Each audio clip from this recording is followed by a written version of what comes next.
नमस्कार, मी Renuka. News 18 लोकमतच्या Facebook आणि YouTube live मध्ये तुम्हाला सगळ्यांचं स्वागत. आणि आजचा दिवस महत्वाचा आपण बघितला. आता काही वेळापूर्वीच राज्यसभेत पंतप्रधान मोदी बोलत होते आणि ते या आता जे सदस्य रिटायर होत आहेत त्या सगळ्यांशी त्यांनी आता संवाद साधला.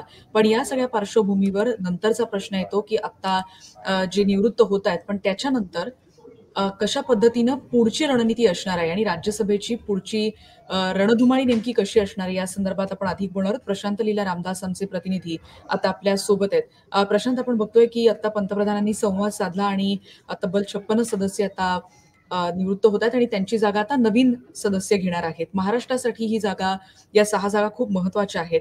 कशा पद्धतीनं यासाठीची गणितं असणार आहेत आणि या सगळ्याविषयी आम्हाला कशा पद्धतीनं सांगाल? कारण किती सदस्य रिटायर होत आहेत महाराष्ट्रातले, तिथपासून सुरुवात करूयात. महाराष्ट्राचे 6 सदस्य आज रिटायर्ड होत आहेत, सेवानिवृत्त होत आहे. येत्या जर बघितलं 2 एप्रिल 2024 रोजी त्यांचा कार्यकाळ पूर्ण होणार आहे. राज्यसभेचा कार्यकाळ जो आहे हा 6 वर्षाचा असतो आणि दर 2.5 वर्षांनी ही एक निवडणूक होत असते. असं समजलं संसदेतील पूर्णकालीन सभागृह जे असतं, जे कधीही त्यांचा कार्यकाळ पूर्ण होत नाही, असं ते राज्यसभा असतं. लोकसभेचा 5 वर्षाचा कार्यकाळ असतो, तो पूर्ण होतो. त्यानंतर पुन्हा सार्वत्रिक निवडणुका होतात आणि त्यानंतर नवीन खासदार निवडून येतात. पण जे संसदेचं वरिष्ठ सभागृह आहे, ज्याला खास करून ज्येष्ठांचं सभागृह असं संबोधलं जातं, ते ज्येष्ठांच्या सभागृह म्हणजे राज्यसभेच्या निवडणुका दर 2.5 वर्षांनी होतात. आणि राज्यसभेचा कार्यकाळ सदस्य असतो तो साधारणतः 6 वर्षाचा असतो. 3 ते 4 पद्धतीने राज्यसभेमध्ये लोक निवडून येतात. काही राष्ट्रपतीद्वारे नियुक्त केले जातात, काही थेट नामनिर्देशित केले जातात किंवा सोबतच काही विधानसभेमधून निवडून येतात. आणि जर बघितलं तर बहुतांश राज्यामध्ये ज्या ह्या ज्या 56 जागा आहेत, या 56 जागा ज्या आहे विधान परिषद सदस्यांद्वारे निवडून येण्यासाठी याची निवडणूक होते. महत्वाचं म्हणजे महाराष्ट्रातून 6 खासदार जे आहेत ते रिटायर होतात. त्यामध्ये प्रकाश जावडेकर, जे माजी केंद्रीय मनुष्यबळ विकास मंत्री होते, ते आहेत. वर्तमान सूक्ष्म लघु उद्योग मंत्री आणि जे आहेत नारायण राणे, माजी मुख्यमंत्री, हे रिटायर्ड होत आहेत.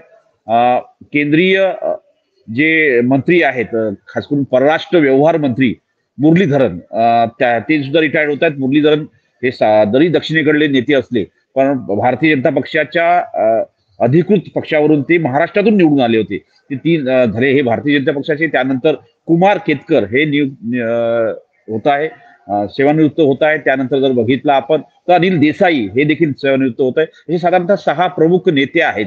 जे नेत्यामध्ये काही एक शिवसेनेचे आहे, त्यानंतर 3 भाजपचे आहे, एक काँग्रेसचा आहे, एक एनसीपीचे आहे, वंदना चव्हाण त्या देखील रिटायर्ड होत आहे. असे 6 लोक रिटायर्ड होत आहे. पण महत्वाचं म्हणजे जर बघितलं या सगळ्यामध्ये हे अत्यंत महत्वाचं आहे की यावेळेस 6 जे लोकांसाठी निवडणूक होणार आहे, 6 जण जे निवडून आणायचे आहे विधानसभेच्या माध्यमातून, ते अत्यंत मोठी एक यक्षप्रश्न हा महाविकास आघाडीकडे असण्याची शक्यता आहे. रेणुका, बरोबर. आणि त्याच्यासाठीच कशा पद्धतीनं राजकारण सुरू आहे, कारण या 6 जागा जरी दिसत असल्या तरी त्याच्यामध्ये कोणाच्या वाट्याला किती येतात आणि त्यासाठी कशा पद्धतीनं मोर्चे बांधणी सुरू आहे दिल्लीत, या संदर्भातली काय घडामोड?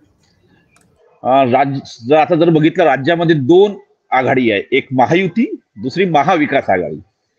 महाविकास आघाडीमध्ये जर बघितलं काँग्रेस आहे, आता काल नवीन नाव मिळालं राष्ट्रवादी काँग्रेस पक्ष, शरदचंद्र पवार तो एक पक्ष आहे आणि सोबतच शिवसेना आहे, शिवसेना उद्धव बाळासाहेब ठाकरे, हा असे 3 पक्ष आहेत.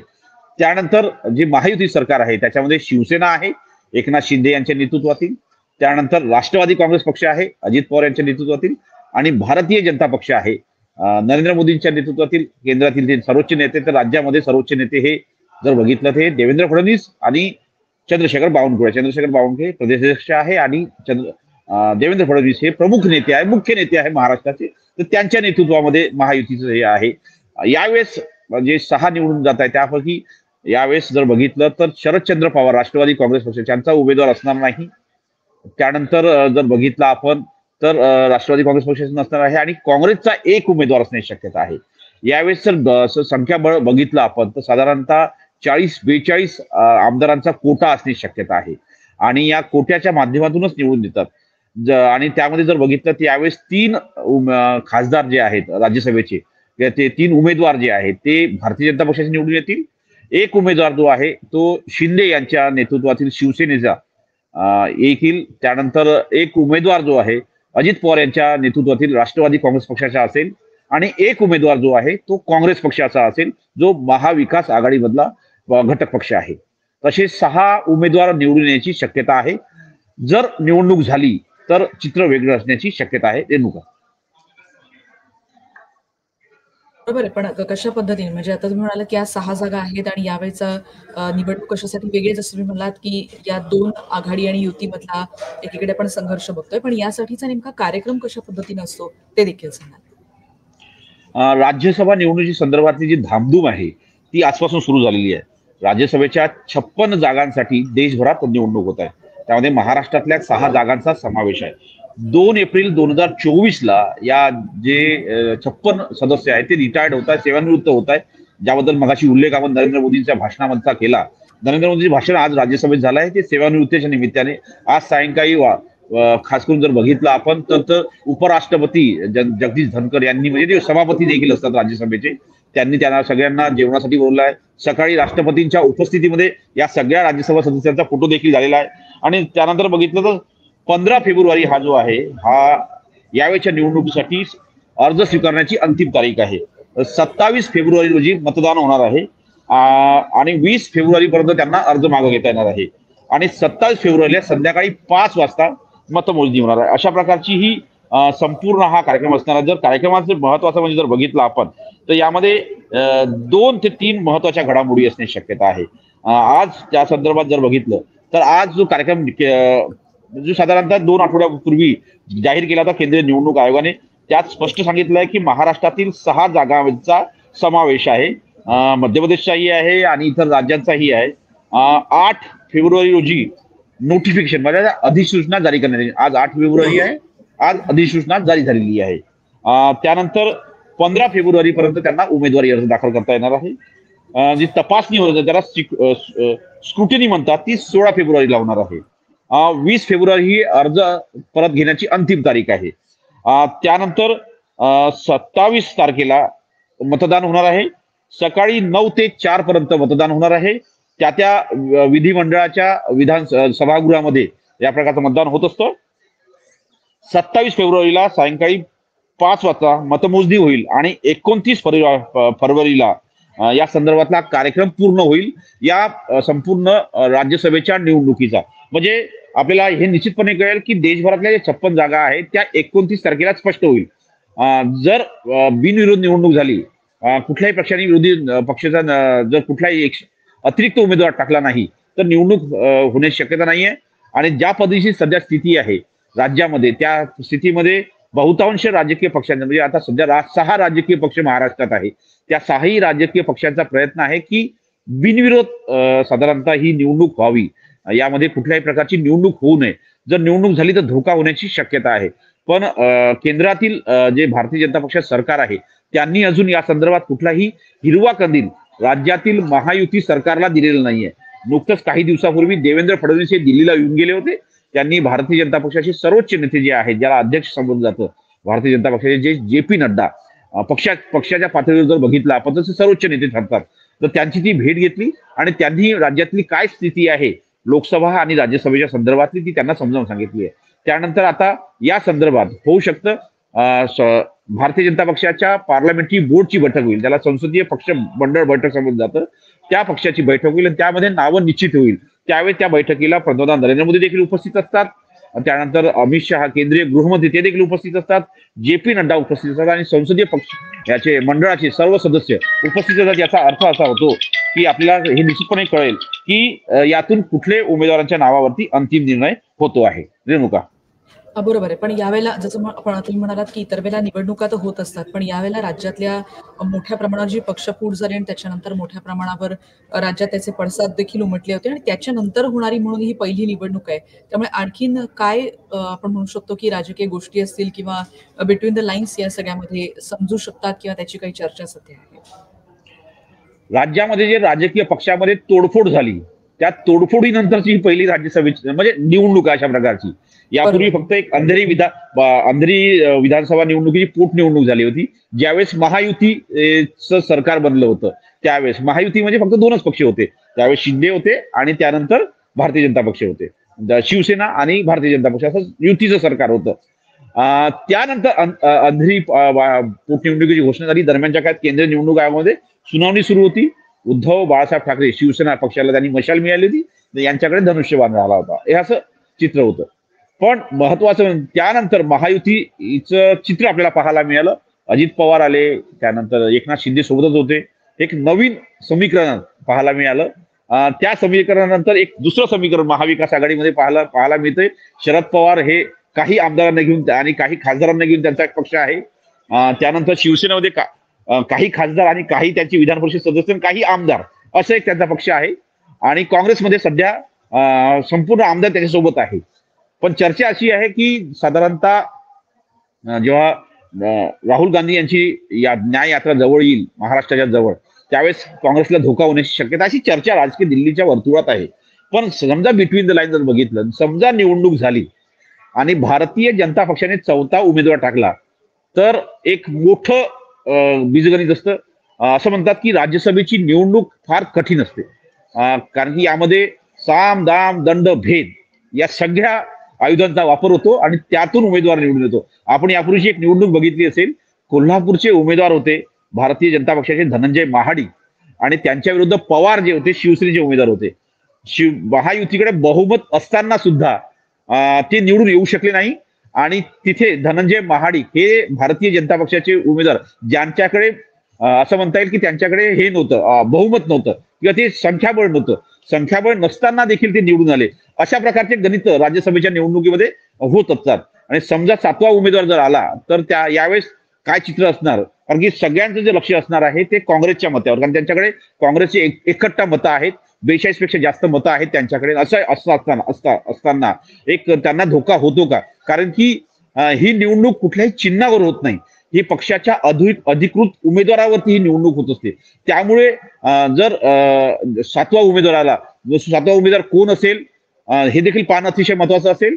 आणि जर आलाच तर एक निश्चितपणे निवडणूक होईल आणि त्यावेळेसचं चित्र फार विचित्र असणार आहे. कारण की ज्यावेळेस राज्यसभेची निवडणूक झाली त्याच रात्री म्हणजे शिवसेनेमध्ये दुफळी निर्माण झाली होती आणि त्याच संध्याकाळी आमदार हे गुजरातच्या दिशेने रवाना झाले होते. त्यामुळे असा इतिहास आपल्या राज्याचा आहे. त्यामुळे या वेळेस देखील सगळ्यांचं, संपूर्ण देशाचं लक्ष हे महाराष्ट्राकडे लागले असेल की महाराष्ट्रात काय गणित होतात, काय बेरीज होतात, काय वजाबाकी होतात आणि त्यातून कोण उमेदवार निवडून येतो, की ही जी निवडणूक आहे हे बिनविरोध होते. हे देखील पाहणं अतिशय महत्वाचं असणार आहे. रेणुका, आणि म्हणूनच प्रशांत असं म्हणता येईल की ही एक लिटमस टेस्ट ठरू शकते. कारण जसं तुम्ही म्हणाला की या सगळ्या दुफळीनंतर आणि त्या जेव्हा ह्या सगळ्याचं मतदान होतं आणि त्यानंतर कोण उमेदवार आणि या सगळ्याची जेव्हा चर्चा होती आणि त्यानंतर महाराष्ट्रात झालेली ही सगळ्यात मोठी घडामोड होती.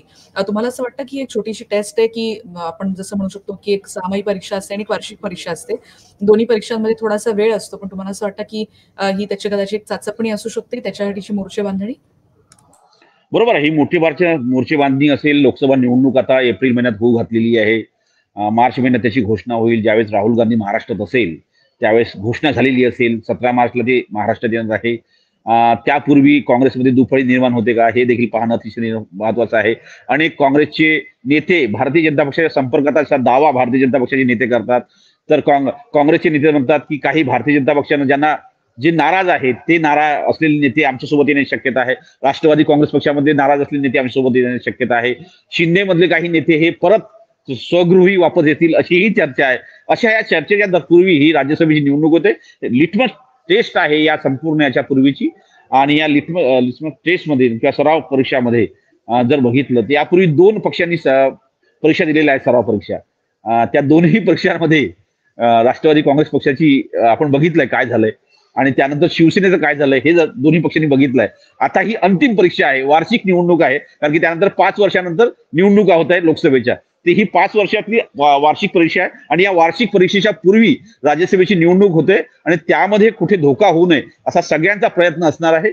आणि यामध्ये एक अत्यंत महत्वाचं आहे की केंद्रीय निवडणूक आयोगाने जे स्पष्टीकरण दिलेलं आहे राष्ट्रवादी काँग्रेस पक्ष शरदचंद्र पवारांबद्दल की 27 एप्रिल पर्यंत त्यांना पक्ष म्हणून एक घटक पक्ष म्हणून आम्ही मान्यता देऊ.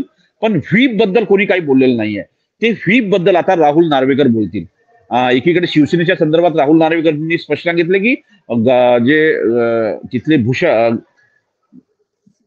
जे ज्यांची चीफ व्हीप आहे तिथे त्यांची लागू होईल, तिथे सुनील प्रभू यांचा व्हीप लागू होणार नाही असं विधानसभा अध्यक्षांनी म्हटलंय. त्याला त्यांनी आव्हान दिलं सुप्रीम कोर्टामध्ये. सुप्रीम कोर्टामध्ये तारखांवर तारखा पडत आहे. असं असताना फक्त राष्ट्रवादी काँग्रेस पक्षच त्यांच्याकडे आहे की 27 एप्रिलला त्यांच्या पूर्वी त्यांना घटक पक्ष म्हणून मान्यता देण्यात आली आहे. काल त्यांना पक्षाचं नाव देण्यात आलेलं आहे.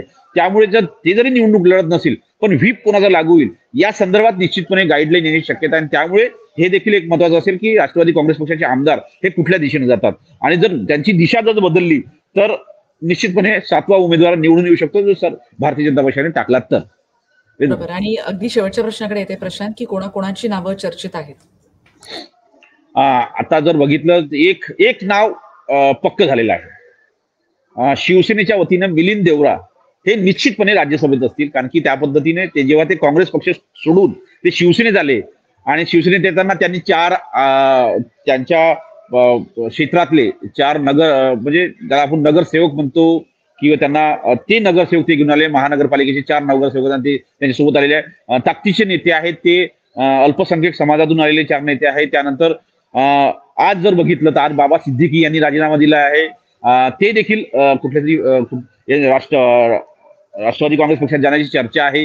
असे एक मोठे मोठे नेते जे मिलिंद देवरा यांच्यासोबत असायचे, जे मुरली देवरा यांच्यासोबत असायचे. मुरली देवरा ज्या पद्धतीनं संपूर्ण या काँग्रेसचे जे नेते आहेत त्यांना जसं बघायची मी शब्द वापरला सामदाम दंडभेद, तशाच पद्धतीने काँग्रेस देखील त्याच पद्धतीने पुरवठा करायची. तर ते पुरवठा करणारे मुरली देवरा असेल, मुरली देवरा नंतर मिलिंद देवरा होते. त्यामुळे मिलिंद देवरा यांचं नाव निश्चित आहे. जवळपास काँग्रेसच्या वतीने चर्चा आहे की रघुराम राजन यांच्या नावावरती सध्या दिल्लीच्या वर्तुळात चर्चा आहे. यापूर्वी त्यांनी शिवसेनेचे जे प्रमुख आहे शिवसेना बाळासाहेब ठाकरे, उद्धव बाळासाहेब ठाकरे पक्षाचे नेते जे आहेत उद्धव ठाकरे यांची त्यांच्या निवासस्थानी जाऊन भेट घेतलेली आहे. त्या भेटीमधलं कारण हेच राज्यसभा निवडणुकीचं असेल अशी एक चर्चा दिल्लीच्या राजकीय वर्तुळात आहे. 3 उमेदवार कोण असेल जर भारतीय जनता पक्षाचे असेल तर एक पंकज मुंडे यांच्या नावाची चर्चा आहे, विनोद तावडे यांच्या नावाची चर्चा आहे, विजया रहाटकर यांच्या नावाची चर्चा आहे, मुरलीधरन यांच्या नावाची चर्चा आहे. कारण की मुरलीधरन हे वर्तमान मंत्री आहेत, परराष्ट्र व्यवहार राज्यमंत्री आहेत आणि महाराष्ट्रातून निवडून आलेले आहेत. तर त्यामुळे हे जे उमेदवार आहेत या उमेदवारांच्या नावावरती चर्चा आहे. काही उमेदवारांच्या नावाचे अंतिम निर्णय जेव्हा संसदीय पक्ष मंडळाची बैठक होईल भारतीय जनता पक्षाची ते साधारणतः 9 आणि 10 तारखेला होईल अशी चर्चा आहे. तर समजा त्या दिवशी झाली त्या दिवशी देवेंद्र फडणवीस देखील दिल्लीत असतील तर त्यामुळे होऊ शकतं त्यावेळेस नाव निश्चिती होईल, कारण की 15 तारखेपर्यंत त्यांना अंतिम नावं द्यायची आहेत त्यांना. त्यामुळे होऊ शकते त्या 9-10 तारखेच्या दरम्यान उमेदवारांची घोषणा होण्याची शक्यता आहे. बाकी चित्र स्पष्ट आहे. पार्थ पवार जे आहेत हे राष्ट्रवादी काँग्रेस पक्षाच्या वतीनं येथील उमेदवार अशी चर्चा आहे जवळपास. कारण की प्रथमतः सुनील तटकरे यांचं नाव होतं पण सुनील तटकरे यांनी म्हटलं की मी निश्चितपणे लोकसभा निवडणूक लढेल. त्यांना आम्ही औपचारिकरित्या देखील हा प्रश्न विचारला की त्यांनी म्हटलंय की आम्ही निश्चित लोकसभा निवडणूक लढेल.